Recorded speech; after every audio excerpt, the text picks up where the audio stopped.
hormati, semoga Buya dan keluarga diberikan panjang umur dalam ketaatan serta sehat walafiat dan husnul khotimah. Buya, saya mau tanya, bagaimana menyikapi orang yang hatinya mudah tersinggung? Apakah kita cukup beruzlah ataukah bagaimana? Terus apakah menolak pemberian orang lain itu bisa dibilang sombong? Apa itu? Sedangkan dalam kita Menolak pemberian, baik itu berupa jasa ataupun materi, bisa dikatakan sombong. Karena sombong itu kan yang tahu kan kita sama Allah. Dalam kitab Riyadhus Shalihin sendiri kan Buya telah menjelaskan kita dalam pendidikan tidak merepotkan orang lain. Itu Buya. Mohon penjelasannya. Terima kasih. Wassalamualaikum warahmatullahi wabarakatuh. baik. Kemudian masalah orang tersinggung. Orang tersinggung, mungkin kita bicara dengan orangnya dulu. Kenapa Anda mudah tersinggung? Sensitif, gampang marah, tersinggung. Mudah tersinggung itu adalah bersarang di hatinya prasangka buruk. Kalau dirimu mudah tersinggung, sebetulnya dirimu adalah gudang prasangka buruk, gudang kebusukan. Coba kalau orang hatinya mudah prasangka baik, mungkin ada orang datang bilang marah-marah. Kok ngomong kasar? Ya mungkin disakit gigi atau apa. Macam-macam mungkin. Di rumahnya ada masalah sehingga datang ke sini dia masih sisa-sisa masalah dari sini sehingga mukanya muka suntuk. Tapi kalau dasar hati busuk, prasangka buruk, sombong banget tuh. Orang sok banget. Semua ini bilang iblis, setan.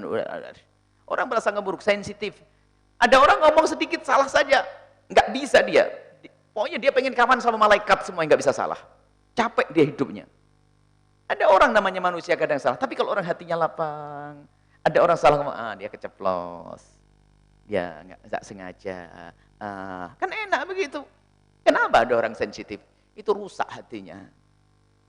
Orang sensitif rusak hatinya. Orang yang gampang marah, emosi, gampang tersinggung, rusak hatinya. Terlalu benar dong, koreksi. Baik, tidak sepertinya semacam itu. Bangun prasangka baik kepada siapapun. Ada orang ngomong kasar dengan kita, mungkin karena kita telah mendahulunya. Ada istri marah-marah, istri di rumah cemberut. Tentunya suaminya marah-marah. Padahal apa? Yang salah suaminya. Tadi pesan susu nggak dibelikan. Nah, misalnya loh. Memang seorang suami kalau ketemu istri harus senyum. Tahu hari ini istrinya nggak senyum. Kamu tuh istri nggak bisa senyum sama suami. Gimana bisa senyum bang, anaknya nunggu susunya ini belum ada. Nah, oh iya ya mohon maaf ya. Kadang-kadang kita tuh lupa dengan kesalahan kita. Pengennya menuntut orang lain harus baik dengan kita. Lupa bahwasanya kita tidak baik. Kemudian, di saat kita punya masalah dengan siapapun, kalau Anda menganggap orang itu membuat masalah dengan Anda, anggap saja orang itu tiba-tiba marah dengan kita, nyaci kita. Cara yang benar di dalam menyelesaikan permasalahan semacam ini adalah koreksi ke dalam dulu. Makanya ibu-ibu kalau ngadu kepada kami, Buya, suami saya marah-marah terus tiap hari. Oh, saya tidak akan kritiki suami, saya koreksi dulu. Ibu gimana selama ini? Kan gitu. Koreksi dulu dong. Karena seorang suami, dulu baik enggak? Oh baik Buya dulu. Menikah setahun baik, 2 tahun baik, 3 tahun baik. Terus 5 tahun berubah. Oh baik. Kalau dulu baik sekarang berubah, mungkin perubahannya dari kamu. Kalau dicek bisa terbukti, tatanya apa? Istrinya biasanya cuek. Ma, buatin kopi, Ma. Iya, sudah mau berangkat kerja, lupa. Ma, tolong sepatunya masukin, Ma, ya nanti tahu kena hujan. Iya, Pak. Lupa. Akhirnya besok ngomongnya ada begitu lagi. Masukin, jangan lupa. Ya, berubah kan? Berubah. Jadi ternyata marahnya sang suami gara-gara istri. Atau sebaliknya, istri ngomong, suami istri saya ngomel terus, ngomel. Ntar dulu dong, koreksi diri dong. Kalau memang sudah terbukti dirimu benar dan baik, kok dia belum baik, baru ini. Gimana langkah kita? Nah, langkah mengajak kepada kebaikan. Bukan kita kejelekan, kita perangi dengan kejelekan. Orang sensitif, orang mudah marah, lalu orang tersinggung, lalu maka pertama, kalau memang betul-betul dia tersinggung dan hatinya jelek, bukan Anda yang membuat salah. Sebab ada orang, bukan ini, yang bertanya baik insya Allah. Ada orang ngomong, orang ini tersinggung. Ada orang, Buya, ada orang tersinggungan. Siapa? Si fulan. Gimana tidak tersinggung? Omonganmu celaka-celkit. Nggak sadar ya, sehingga orang lain tersinggung. Bukan tersinggung, dia marah bener ngomong dia celaka-celkit. Ngomong itu tidak bisa ngomong yang baik, bisa saja. Sudah tahu hidungnya baik, kenapa hidungmu begitu? Kan kurang ajar. Ada orang saking polosnya, kenapa Pak kamu seperti itu? Kenapa matamu begini? Ya, kadang-kadang ada orang yang ngomongannya tidak bisa nggak koreksi. Tidak bisa mengontrol dalam berbicara. Sehingga ya tentu orang lain pada nggak seneng. Akhirnya dia nyimpulkan, orang pada gampang tersinggung. Bukan dia yang tersinggung, kamu yang nyinggung perasaannya. Jadi koreksi itu penting. Baik, sekarang anggap saja Anda benar, baik, solehah, soleh, lembut hati, lembut perilaku, indah pergaulan. Lihat orang yang sensitif, orang sudah tersinggung lain. Langkah pertama apa? Lah kalau dia memang gampang tersinggung, kan Anda harus punya ilmu, namanya pertama ilmu kebal dulu. Fahami dia, memang dia begitu. Mau gimana lagi? Satu. Oh ya sudah, paham. Ada kan maklum biasanya gitu. Maklum. Oh ya sudah. Oh, jika ternyata itu istrimu, semoga bukan. Ya didem saja. Biarpun dia kayak begitu tetap, istriku itu pilihanku, ibunya anak-anakku, biar tentrem deh. Nah ini ilmu kebalnya gitu, nata hati. Terus gimana lagi ya Allah. Baru setelah itu, ya dengan ilmu dong, dia diingatkan perlahan. Biasanya dihadirkan majelis semacam ini. Sama seperti begini itu menyelesaikan ini. Jawaban ini aja, yang punya penyakit ini sembuh insya Allah. Pokoknya angkat tangan dulu. Yang gampang marah sama suami, marah sama istri itu. Ada apa marah-marah? Ada apa sensitif? Gak perlu seperti itu, jelek. Cobalah ibu yang katanya cantik, kalau lagi emosi marah, suruh ngaca, hilang cantikmu. Allah, kok masih dituruti? Setiap hari cemberut. Orang yang indah itu basam, mudah senyum, parasnya ceria, ketemu orang Masya Allah, respon nanggap. Lo kok milih yang setengah kayak jin begitu? Nah, oke, cobalah Anda pikir itu semuanya. Baik, itu ilmunya. Kata Imam Ghazali kan bicara masalah ghadab, marah. Di antaranya Pak, kalau pengen benahi marah itu sebelum bicara tentang akal, memahamkan, suruh bicara dohir, suruh ngaca, suruh lihat, suruh ngeliat mukanya. Jadi kalau orang marah biasanya darahnya, ini merah, matanya merah, mukanya jadi jelek, kata Imam Ghazali. Itu saja sebetulnya sudah cukup untuk tidak marah-marah. Belum setelah itu, cari sebab-sebabnya, yaitu dengan ilmu. Yang pertama kita ilmu kebal dulu kalau lihat dia. Kemudian yang kedua adalah kita sampaikan pesan-pesan kemuliaan agar dia tidak mudah sensitif, karena itu adalah penyakit, prasangka buruk dan seterusnya. Nasihat harus ada, harus nasihat. Karena dia orang lain, kalau diri Anda sendiri, Anda paham setelah ini. Tapi kalau orang lain bagaimana? Difahamkan. Kalau difahamkan tidak paham, nggak ada masalah tetap di rumah Anda. Karena apa? Anda sudah punya ilmu kebal. Tapi tugas memahamkan ini penting. Tidak bisa dibiarkan begitu saja. Kenapa? Mungkin Anda bisa sabar, tapi orang lain belum tentu bisa tabah. Maka di sana ada pendidikan ilmu yang luar biasa besar, namanya apa? Akhlak. Sehingga ada akhlak nanti yang sangat luar biasa adalah lapang hati, mudah memaafkan.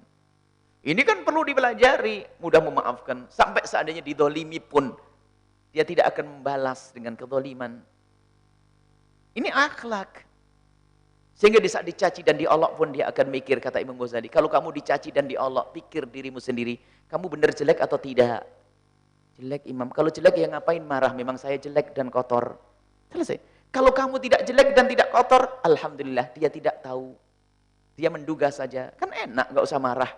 Jadi ilmu, maka itu dibahas ilmu akhlak. Biasanya orang yang sensitif seperti itu, yang gampang tersinggung, dia kurang akhlak dan tidak belajar akhlak. Harus belajar ilmu akhlak. Akhlak membenahi akhlak yang baik. Akhlak agar akhlak menjadi mulia. Kelembutan hati. Jadi indah. Berinteraksi dengan siapapun jadi indah. Baik insya Allah. Nggak ada yang sensitif. Nggak ada yang mudah tersinggung. Boleh sensitif yang harus dibangun adalah urusan agama Allah. Harus ada cemburu. Emosi. Emosi itu adalah emosi yang benar. Syar'i. Marah. Sebab marah itu harus ada. Gini loh ya. Sensitif kan menjadi orang marah, gampang tersinggung. Marah itu tidak semuanya baik dan tidak semuanya jelek. Marah itu ada yang baik, yaitu marah yang dipandu dengan syariat dan dibantu dengan akal. Maka marah itu dibantu dengan syariat dan akal akan menjadi sebuah sifat yang sangat luar biasa hebat, yaitu syaja'ah, untuk memerangi kebatilan. Nah ini, kalau memerangi kebatilan nggak punya marah gimana? Tenang aja. Nabi Muhammad dicaci, sabar. Al-Quran dicaci, sabar. Oh gila itu, nggak punya iman. Beda. Jadi yang kan syariat yang mengajari kita. Tapi keurusan pribadi kita, wal kadhiminal ghaidha wal 'afina 'anil nasi. Tahan amarah. Dia saudaraku, umat Nabi Muhammad. Kalau mencaci aku, mengolok aku berharap dia diampuni oleh Allah. Selesai, dia umat Nabi Muhammad, tidak akan marah lagi setelah itu.